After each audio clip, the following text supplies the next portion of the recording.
basically influence the presidential election. I'm saying, coño, Utah, no, I mean, I know there's some Latinos there, but something, it's like gone way haywire. And I know a lot of us kind of wince when we read these articles because these guys, como que, I don't know, some of them don't make any sense at all. But hey, they're talking about the Latino vote. What the hell? That's good. But one of the things that's missing in a lot of that discussion is the role of our leadership. And we've talked already about the issue of accountability. And that is, what is the Latino political leadership doing with all this attention? Are we, really putting together an agenda for real change? I think, as you were saying, that really reflects the needs of our community. Are we really negotiating in a strategic way, the way Willie was very strategic in terms of the political parties, in terms of the campaigns? Because to this day, if we talk to people on the inside, there are Latinos very unhappy with the Kerry campaign and our role in it. They're very unhappy with the Democratic Party. And this is the party that we're supposedly, have the biggest impact on. So, that becomes an issue. Let's not just talk about this commodity, the political commodity called votes, the Latino vote, but also what are we doing with it? How are we turning it into real power? And how are we defining that agenda? Who's defining that agenda? One of the scariest things I got in the mail was this CD from Univision called the Latino vote or the Hispanic vote, and it was like, it's like a marketing thing. I don't know if you've seen it. It's like, it has like a little section, you could figure out like how much, if you had an ad, how much they would charge you for the ad and stuff. It's basically to sell ads, political ads. But they would have people like Leonel Sosa, right? Wonderful man, he dresses very nicely. And he's saying stuff like, people should understand that the Latino voters don't care about the details of issues. They just want to make, the politicians should just make them feel like they're part of their familia, some crap like that. I'm saying that's, what the hell is this? One of our own telling people, these guys that, don't pay attention to the details. Latinos don't care about the details of issues. I'm like, holy shit, are we in trouble with that? And the guy's making money off this crap. So, we need to challenge that kind of thing, I think, more and more. And finally, let me just say that, in terms of the unfinished business, look, there's going to be some major challenges coming down the pike in terms of, issues that we thought were settled. The Voting Rights Act is going to come up for reauthorization in 2007.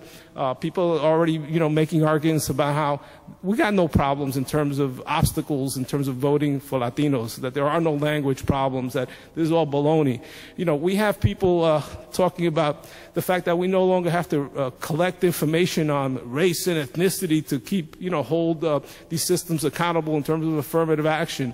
There are a lot of really basic issues that we're going to be confronting, and we have to be ready, and we have to have a leadership that's going to take these people on in a credible way, and in a way also that mobilizes and brings our community along into these debates. So there's a lot of unfinished business in the sense that things that many of us thought were already resolved, issues that we still have a long way to go on. People are already saying, ya se acabó. We're in a post-civil rights era, and we got to kind of move on. And that, by the way, includes many of our own elected officials, Latino elected officials, who are buying into this garbage. So, we have a lot of work. If anything, I think Willie's legacy is one of saying, look, we need to struggle. He's an example that I think we need to, another unfinished business we have is this, and I want to commend the Arte Público for this civil rights series, is that we're not conveying our legacy of struggle to our young people. It's not coming across. And we need to make sure that people like Willie Velasquez and all the other people who have struggled, that history is known in our community, that our young people understand it, and that we integrate it into our work, so that there's that sense, that depth of legacy that right now I think we're so sorely missing. So we have a lot of work to do. I see Willie, to me, Willie didn't die. Willie's still very much alive.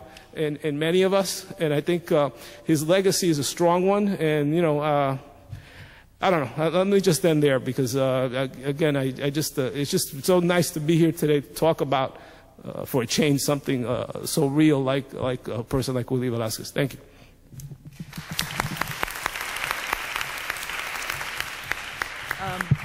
Thank you very much, Angelo. It's always great. I mean, the panels, and I know people do get full of themselves, but a nice thing is that you learn new things. I just learned, and thank you for clearing up the whole drainage issue, because I worked when I started working in the Latino community with the Congressional Hispanic Caucus, and my boss, the executive director, Susan Herrera at the time, said that all the time. And despite having worked for Chicano imperialists for a couple of decades now, I grew up in Connecticut, and I'm a Cuban from Connecticut, so I have no idea what the issue of drainage was until one time I was driving in Houston, and there was a huge thunderstorm, and I'm in the I'm by one of our affiliates, and the water came up to the rear view, you know, the side mirrors on my car, and I went, this is what the drainage issue is all about. So thank you for clearing that up. And it's still there. And it's still there, and I know. And then 25 years later, we're still talking about drainage. Kerry will solve that problem. Kerry's, yeah, it's his Latino agenda. Anyway, our next panelist is Larry Gonzalez, who is the Washington Office Director of the National Association of Latino Elected and Appointed Officials. Larry works on issues related to voting rights, citizenship, political access, and a host of other issues that he is very much a part of here in Washington. And Larry? Thank you, Lisa. Wrap things up for us. Thank you. And I'm really honored to be invited to do this, particularly before I become an abstraction in Washington and wither away and die, as we listen to ourselves talk. He jokes, but you know, it's true. It does happen. I mean, we tend to think that the universe revolves around Washington, D.C. But no, seriously, I'm really honored to not only be a part of the panel, but be invited to speak on such a wonderful man's legacy. And unfortunately, never had a chance to meet Willie Velazquez. But the thing that I did want to say before I sort of give a perspective from Latino elected officials and what's happening and where we hope we move. And I want to thank Juan Sepulveda for putting together this book, but also the work of Arte Público Press is so important, as Angelo mentioned, to get this information out to the public. I can remember a time as I was growing up, I was so hungry for that kind of information, and the only books out there that I could hang my hat on to read, to see some kind of Latino role models, which, because I was so into sports, was, I don't know if many of you know that Jim Plunkett was a quarterback, Mexican, that led I guess they were the Boston Patriots at that time. Now they're the New England Patriots, or actually the Oakland Raiders, I'm sorry. How many times did I read the book? About 10 times. Led them to the Super Bowl, and to this day he remains the only Latino that has been able to accomplish that fact. And I used to read that book, and I was amazed that, wow, there was actually a Latino in professional sports, and particularly in the NFL. I didn't even think Latinos were tall enough to be in the NFL from my own experience. And so to have those kinds of role models, and of course, you know, no Latinos on television, and, you know, gee, that's still kind of the situation today.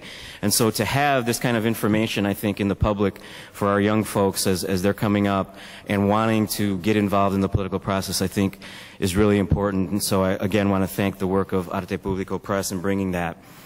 Some interesting thoughts here today in discussing about where we go, the sense of unfinished business, the evolution of particularly our Latino political leaders.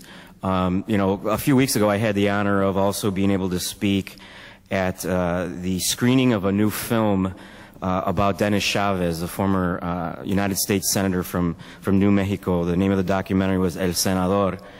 And it was very interesting when you talk about the issues that were important in the 50s and the 60s, and again in the 70s, and again in the 80s, and again in the 90s.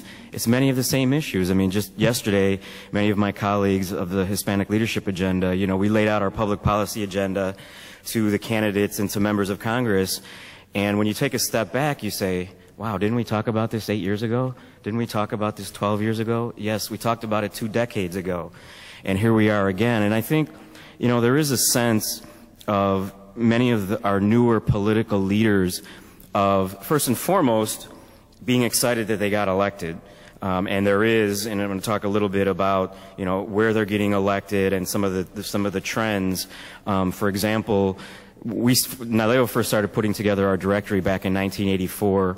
And when we first put that directory together, there were probably about 2,500. And even that number seems very significant at 84, even though a lot of those folks were working at the school board level. And 2 decades later, in 2004, we're talking a little over 5,000 Hispanic elected officials in the nation today. And again, most of those folks are at the school board level.